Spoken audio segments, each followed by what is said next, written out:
con Paolo Casagrande, chef 3 stelle Michelin del ristorante Las Artes di Barcellona. Quanto ha inciso la cucina dell'alta marca trevigiana in un menù internazionale come quello di un ristorante stellato?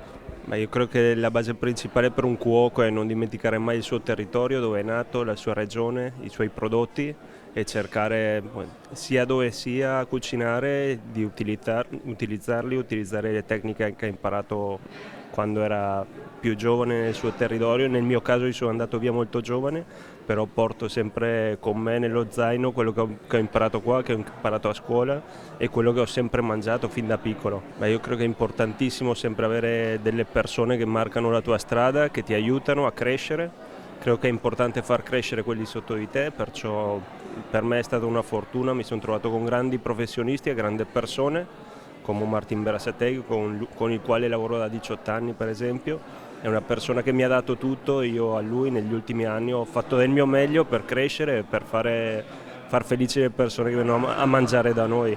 Quanto impegnativa è la vita in una cucina a gestire una brigata numerosa come quella di un ristorante 3 stelle Michelin?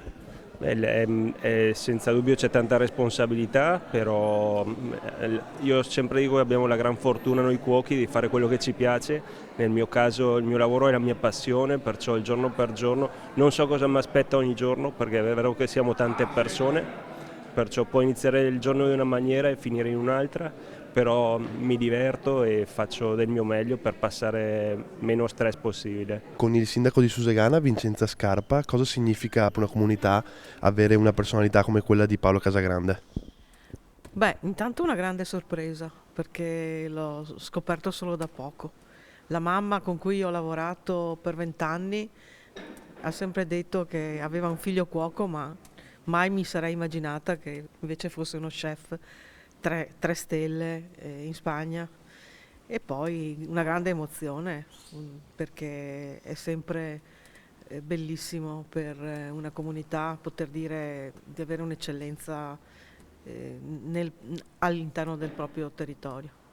Un consiglio a tutti i giovani lettori del quotidiano del Piave che vogliono intraprendere la carriera di cuoco. Il mio consiglio è di non mettervi paletti, di continuare a fare quello che vi piace sempre, di divertirvi con quello che fate e andate lontano, arrivate dove volete.